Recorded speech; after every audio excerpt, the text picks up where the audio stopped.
No one knows what the future holds, but if a new house is in your future, I can help from a safe distance. I'm Nick Acosta, your downtown expert, and I'm hosting safe and sanitary open houses. Nothing is different except for temperature checks at the door and masks are required. But it still smells like there are fresh baked cookies in the oven. So come on by one of my safe and sanitary open houses, and I'll say welcome home from 6 feet away.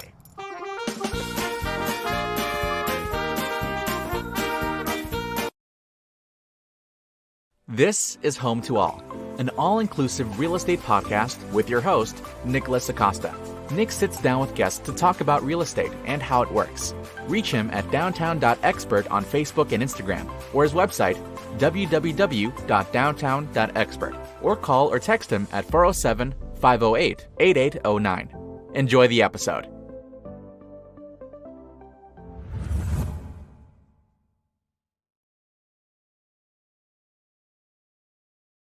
Good afternoon, everybody. This is Nicholas Acosta, your host of the podcast Home to All, an all-inclusive real estate podcast, coming to you live from St. Pete on this very hot, almost summer-like day. I've got Mike with Blanchard Insurance, and we got Frank joining us back for our part two of Blanchard 101. Mike and Frank, welcome to the show. Hey, thanks for having me. Good to see you. How are you guys holding up there in this heat today? Oh man, I came out to my car yesterday around 6 o'clock and I jumped in, and I swear it felt like 110 degrees in there, and I was like, "Yep, summer is in full effect." And then I came into the office today, and a lot of people are off, so I'm sitting there going like, is it Beach Friday again coming up on summer? So must be. Yes, we are here. Awesome. All right, with that, so let's get started, Mike. So let's go ahead and everybody, this is a continuation, part two, so to speak, of last week. Mike, you want to go ahead and first ask Frank some questions? Yeah, absolutely. And this is a question that came from the audience, which is kind of a proverbial question that I get asked all the time, myself here. And a lot of people ask this question, and I'm going to give a quick take on it before Frank jumps in with, some more background on that. But the question is about, on uninsured motorist coverage, what, stacked versus non-stacked. And, what is your opinion? What is your position on it? And first, as a disclaimer, I'm never going to tell, anybody to get less insurance coverage. I'm always going to say, yes, overinsure, get as much coverage as adequately possible as you possibly can.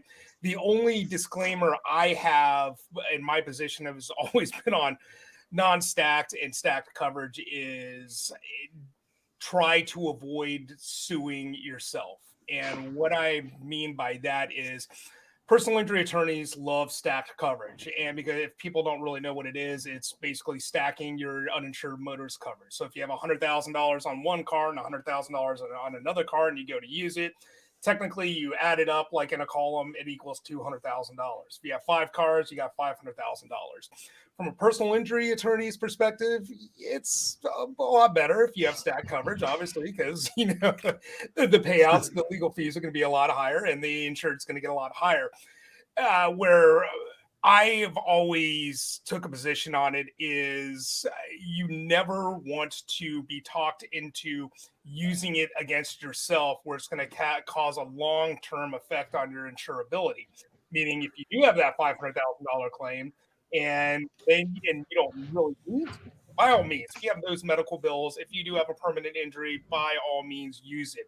Do not use it facetiously or fraudulently, because what happens is then it's kind of like, well, Mike, why am I getting non-renewed for this $500,000 claim?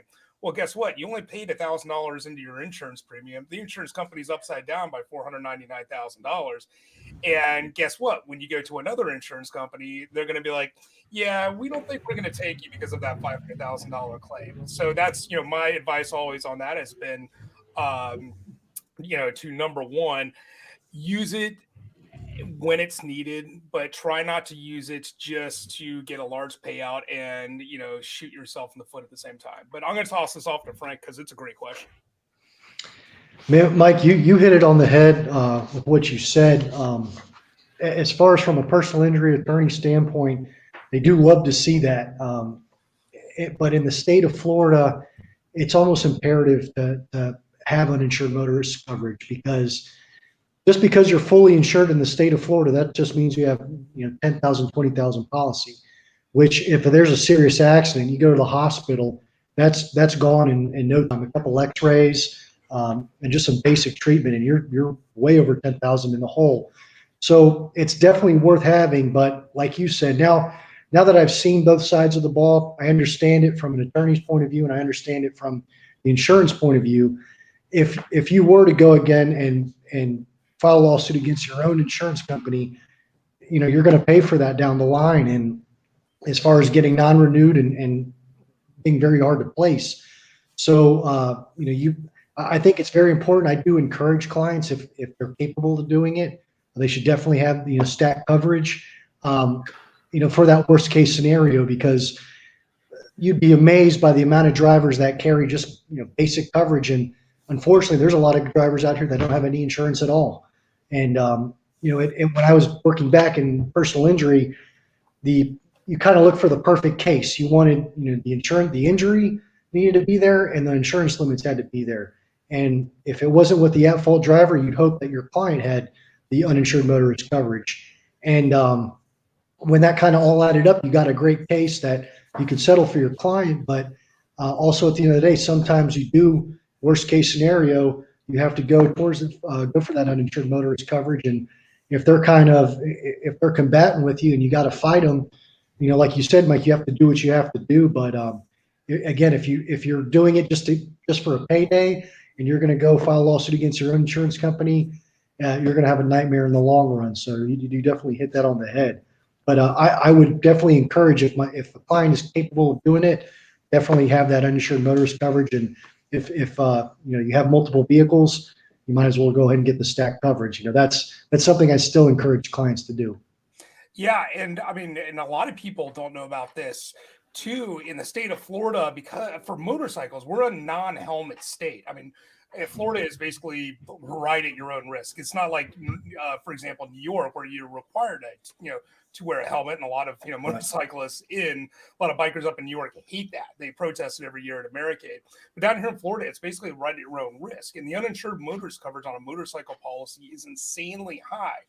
But a lot of people don't know is if you have stacked coverage on your auto insurance policy, and also extends to your motorcycle insurance, whether you carry uninsured motors or not. So if you have a motorcycle insurance and you're just carrying around, let's say liability insurance, the stack coverage will also extend to the motorcycle insurance. And that's a trick that a lot of people use to save money on their motorcycle insurance. Awesome. So how about this, Frank? The next question we have for you. This is regarding the no-fault change. This is close to my heart from being a personal injury adjuster for 20 years. Mike knows.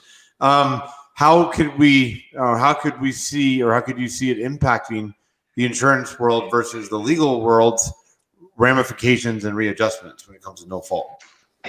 This is a huge issue. I know it's being proposed. I have my doubts, just because, there's industries built off of the Florida no fault law. There's so many people that have made so much money off of it. A lot of these medical providers that that see clients that are involved in accidents, and it's just, the money that's been made already.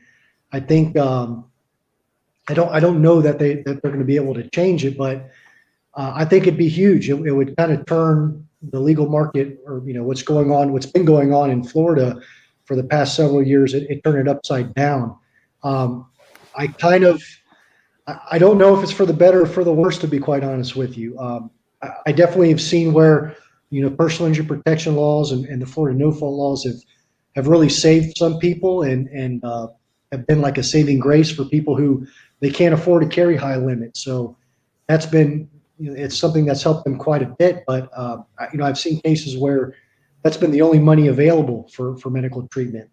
So I'm kind of I'm just skeptical to see that if it's still going to go through. I think it's kind of overdue for them to address this issue, because it's been going on for so long. But I just have my doubts, because again, I know personally several people that are involved in medical treatment, whether from chiropractors to the it's not quite that they're not called pain management clinics anymore, but just some of these what we call soft tissue doctors that have made a killing off of this, making $10,000 per person that walks in the door almost. And I don't know, I just don't know that they're pull it off, but it should be interesting, that's for sure. Yeah, I agree. I agree 100% with Frank in that it's a big unknown, and it's been big business in Florida as long as I've been in the business and as long as I've lived in Florida. It's big business, and like Frank said, with chiropractors and soft tissue clinics and everything else, I mean, to readjust their entire, it's not just the insurance companies are going to be like, well, you're a PIP adjuster, but now you're a med pay and you're a BI adjuster now. Think about these clinics, all the billing, all the insurance. I mean, you're reconstructing everything and starting from scratch all over again, and nobody knows if it's going to work better.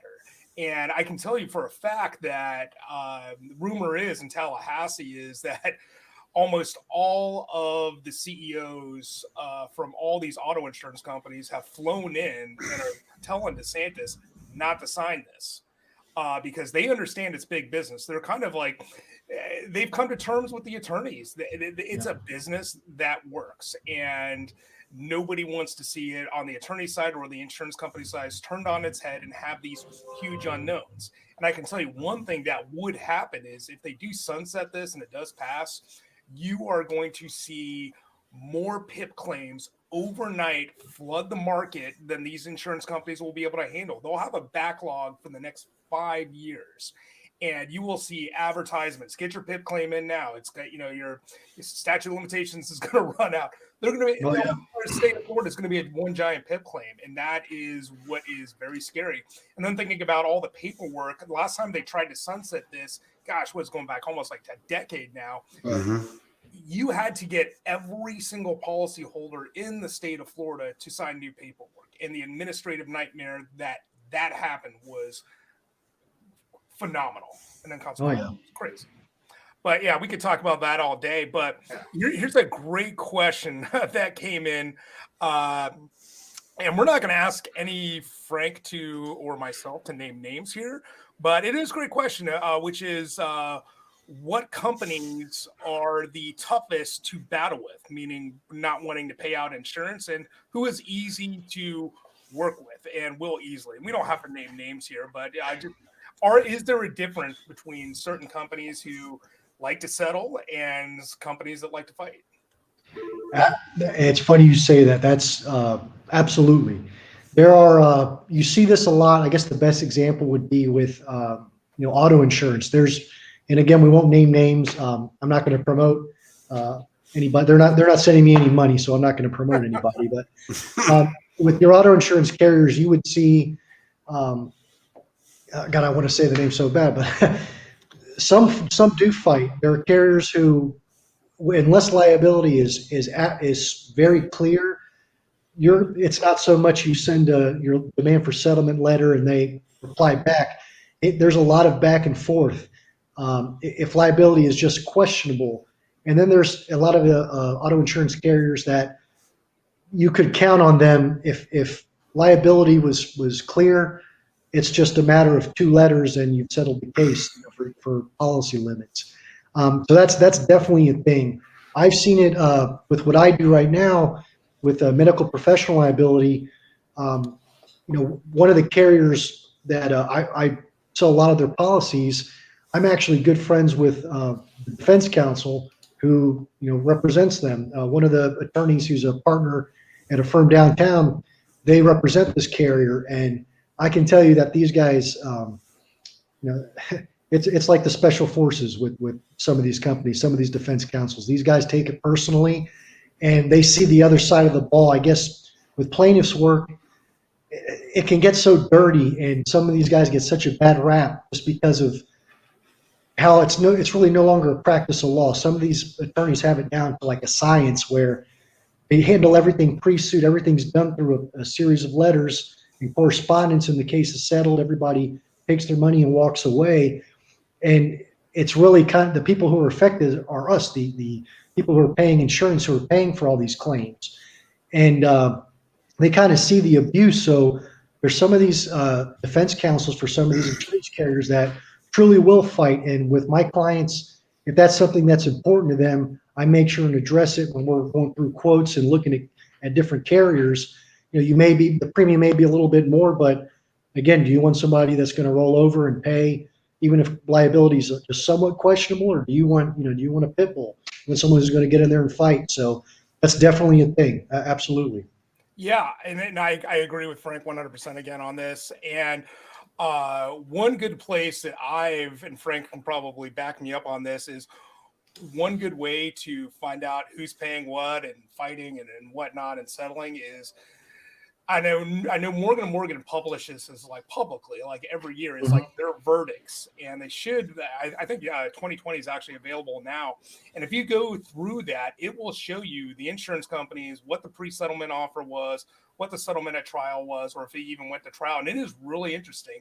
And you can go down there, and I mean, like, hey, it's a PDF file. You hit Control F, you type in an insurance company's names, it will pull up, 100 results or one result. And it's a good way to look at those amounts and who's paying what. Yes, there are some companies that are, and ask your insurance agents too. Ask, Frank or me or which ones are good at paying claims, because there is a big differential, especially here in Florida too. When you get into some of the non-standard autos, or you get into some of the E&S markets, again, we're not naming names here, but I can tell you, some of these companies are going to drag their feet, but you got to remember, they're excess surplus lines companies, largest insurance companies in the world, with a army of attorneys to convince you that, this half of what you should get is the best thing for you. And then, going back to the auto side, look at who's dominating the market in Florida. The companies who are gaining the most ground in Florida, number one, are probably handling their claims the best out of anybody. Absolutely. That's a good way to put it. Awesome. So Frank, the next question we have for you is, we always hear the phrase, don't have to be rich to be sued like it. When people talk about selling high limits umbrella regardless of prospect, I would like to know how often with no assets and state minimums actually get sued like they're rich.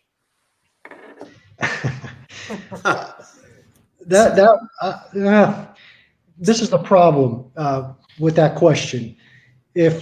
So just to make sure I'm getting this right, if someone has the state minimums and if someone doesn't have money, you can't. There's a kind of a derogatory thing I was going to say. I'll stay away from that scenario, but it's you can't squeeze a lemon that's already been squeezed. If there's no money to go after, if there's no assets, if somebody doesn't own anything, I mean, you can always garnish wages. That's one form. When there's somebody who they have low limits, you've taken that. That's one option. But if you don't have money, you don't have to be rich to be sued like it. But if you don't have any money, what are they going to take from you? It's not worth the attorney's time. First off, to go through with all that, all the money that it's going to cost him to investigate and to go through with the case. If there's no assets, if you don't own property, if you don't have an umbrella policy, what's there to go after? Why spin the wheels? Unfortunately, this happens a lot. With back in when I worked in personal injury attorney offices, you'd see this a lot. Somebody would get, I mentioned earlier the perfect case where you have severe injuries, you have high limits, liabilities clear. Those are great, but a lot of what you see is bad injuries, low limits, and again, dry pockets, nothing to go after. So I don't know if I agree with that saying. You don't have to be rich to be sued like it. They can throw the whole book at you, but if you don't have anything to take, then I don't know any attorney personally that would take a case if somebody doesn't have any assets or anything to go after. Yeah, I mean, a quick claim that I saw recently, a friend of mine, was her mom got ran over. I mean, walking in a parking lot, and she was in the hospital for, about a month, senior citizen. And it was, I mean, yes, the attorneys just swamped her. It was like, who, at the hospital, well, who hit you? This is going to be a great case. And they've just found out that the other party, I mean, it was a senior citizen living in a studio apartment, minimal, I think she was collecting Social Security, but, 10, 20 limits, on the auto insurance. And, my conversation with them was like, you can get the attorney, I mean, to get the PIP and whatnot, but to go after the other party, I was like, what are you going to get out of this woman? I mean, there was nothing. And like, just what Frank said is, you're not going to squeeze anything out of this rock. But the next question on here is a great question, which is top ideas for landlords to prevent lawsuits. I don't understand the second part, so that second line, so I'm going to skip over this. I asked this because I hired one to respond to my ADS website, and this is kind of a weird question, but I think what they're trying to say here in this question is, how do you avoid hiring a bad attorney? And it sounds like they're looking for something like, I guess they're asking about a defense attorney or some type of business attorney to, make sure they're insured and, operating agreements and everything else is correctly. So I guess that's the general question. If you want to jump in there, Frank. And, there's an attorney, just like an insurance agent, there's part of their job is sales. They have to sell themselves to you. They have to basically sell you on, I'm the guy for the job. They want to get one, if it's something that's being paid on a contingency fee basis, they're still going to try to sell themselves to you. So it's one thing, they're going to talk a big game. You can always request a resume, where they went to school. But one thing, a lot of lawyers use a lot. I don't know if the layperson uses much, but avo.com. It's an attorney review site, and a lot of times attorneys use it. They'll get endorsed by people they've worked with. But with technology right now and everything available online, I would say do your due diligence and ask around. Look up some of the work your attorney's done. Look up, you can find his verdicts, stuff that he's worked on. But so you can start with avo.com or avvo.com, and that'll show everywhere they've worked. And you can kind of, if that's something that you want to do your due diligence on, you can reach out to people who've left reviews on there and get their opinion. And also, you should know, you can get rid of your attorney after you've hired them, but they should be somebody that, they're there for you when you have a question. They should be getting back to you promptly, not somebody who's blowing you off. You as the client, you are the boss. So, again, I would just kind of do my due diligence before hiring somebody. We all have, this being Tampa, we all have somebody that knows an attorney that can refer you somebody. But even if it's a referral, somebody you trust, it's worth it to do your due diligence. So get online, run some searches, and use some of these review sites. And I think that can kind of save you some headache down the road. And here's, some sage advice I have, because I work in a building with a lot of attorneys, and a lot of them do estate planning, a lot of them do divorce. And I can tell you this for a fact, having a lot of friends who've, been through divorces, are going through the divorces, and being friends with, a lot of attorneys as well. When you're going through a situation like that, whether you're getting sued or you're getting divorced or whatnot, you're not in the best state of mind in the first place. And it's easy to take it out on the attorney in a lot of ways. And my advice is, like, a lot of the time is like, do you realize the attorney too is like, they're trying to do their job. Of course you're going to be pissed off because, but you got to look at, what's equitable, what's fair, and what's realistic. But again, it's like, you're always like, if you're in those situations, you're probably, if you're not getting exactly what you want and you're not compromising, yes, of course you're going to think they're a bad attorney and they're not doing, but you also have to balance it out and set the expectation. I tell people, like, especially you going in to speak with a family attorney, I'm like, you need to set an expectation up front of, get a realistic idea of what this is going to be. They're probably not going to be, especially in Florida, of getting you out of a divorce where you're not going to have any liabilities or owe anything back, because we're pretty much a 50-50 state, or even on business. This, and set clear expectations, and that's pretty much my advice for people. Is it my turn here, Nick? Or Oh yeah, I was gonna ask. We got like about 5 or 6 minutes left. Which one did you want to ask? Or which the most pressing one did you want me to ask, or you'd ask Frank, or do you want to talk about? There was one on here, but I think we can actually wrap that into the first question about uninsured motorist coverage real quick, which goes back to, should they get the rider on the umbrella? Because personal umbrellas are sold for $1 million and up. Should they add the uninsured motorist to that?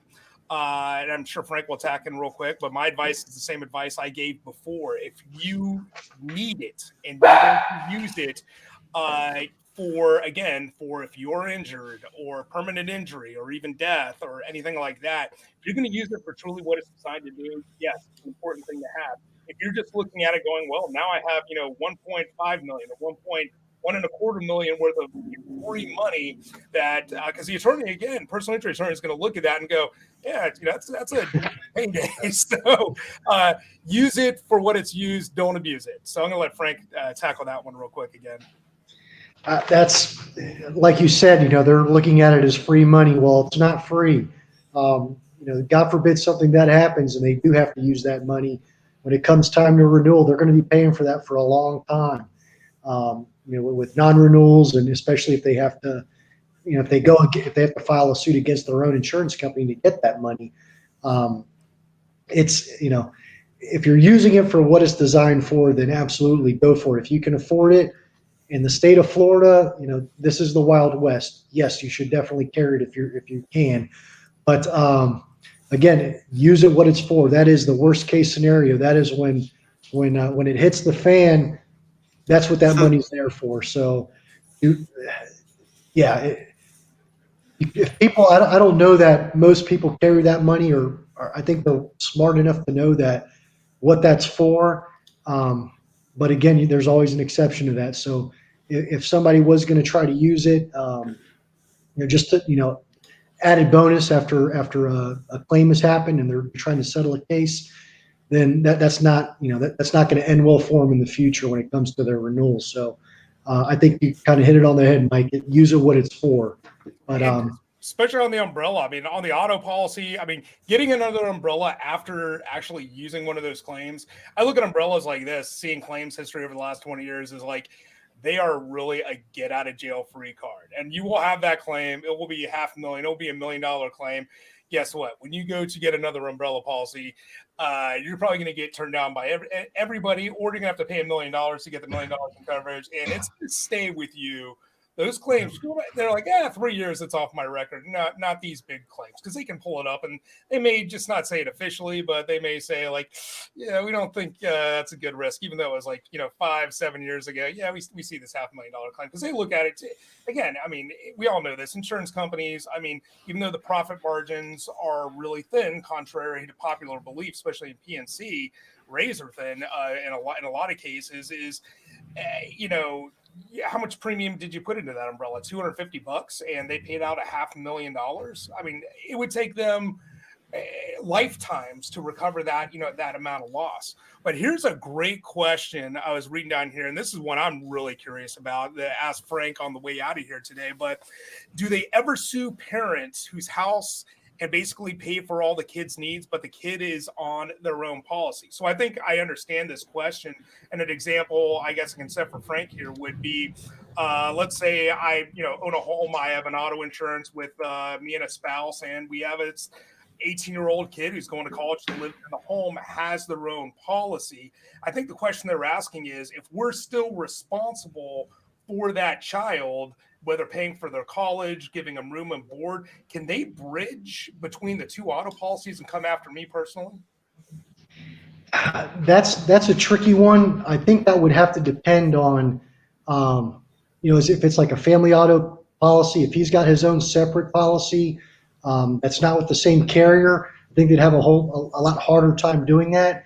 But I think if the council were able to show that, again, if the kid's living with his family, if he has his own policy he pays for, but it's a family plan, maybe he pays his father, pays for the policy.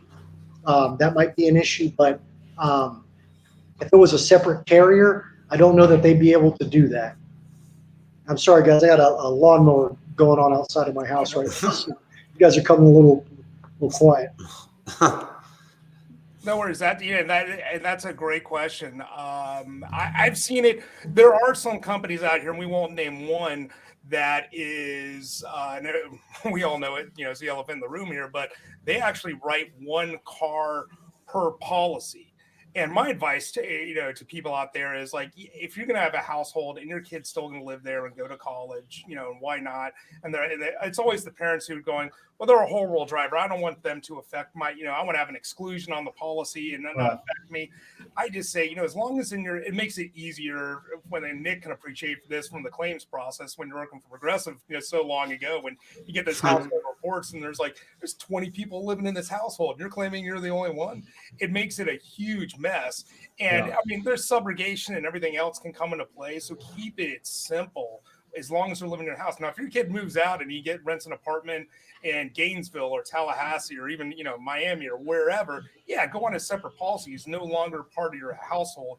It's harder to bridge that. But when they're in your household and you're responsible for them, from insurance purposes, it's a pretty easy bridge. And when you have companies that have those one car, one driver per policy, when they're with the same insurance company on a related policy, it's really easy to bridge that gap. I mean, it's not just because they have that separate policy with the same company. Because even if the companies where you have a family policy and then you have a fifth car policy attached to it, yes, it is. I've seen it. It's on claims. It's fairly easy to bridge that gap. Right. Good. Awesome, guys. So one last quick thing, just like a positive thing to say before we end the show here on a Friday, almost summer-like conditions. Go ahead, Mike, and then Frank. I'll let Frank go first. I got to think about mine for a second. One positive thing to say? Yes. Oh, man. Thank God we live in Florida. Sometimes. That's good. I can't top that. Positive thing to say for the week. Thank God you live in Florida. Get out and enjoy the weather and take a vacation like most of my staff is on right now, enjoying that. All right, guys. Well, thank you guys very much for joining me again. Thank you, Frank. Thank you, Mike. And thank you, everybody welcome. And thank you for everybody that submitted a question to the show. We'll have to figure out something. If personal injury, I remember 10 years ago when it was supposed to sunset, but they rescued it from sunsetting. But if it does sunset for the first time ever, we'll have to put an episode together to talk about that to see how it's going to play out, because it'll be interesting to see. Yeah, I'm crossing my fingers everything stays as is, but right, me too. Well, it's going to make a nightmare for everybody here. Well, 10 years ago, I would say that we could have sunset it, but now that the state of Florida has a lot more full-time residents and we're growing at a rapid rate, that I think it definitely should stay. Personal injury, that is. Absolutely. Yep. I concur. All right, guys. Well, you guys have a good weekend. Everybody, thank you for listening, and we'll talk to you later. All right? Take care, Mike and Frank. All right, take care. Take care. This has been Home to All, an all-inclusive real estate podcast. Find Nick on Facebook and Instagram at downtown.expert, and also his website, www.downtown.expert, or call or text him at 407-508-8809. Thanks for listening.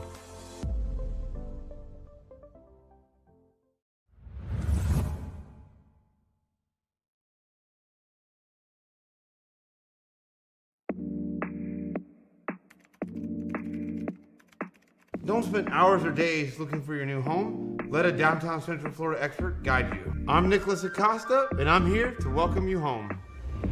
Being a Florida native, I know how exciting, stylish, and convenient the downtown lifestyle can be. From the nightlife scene in the heart of downtown to the natural beauty of Florida. I'm Nicholas Acosta, and I'm here to welcome you home.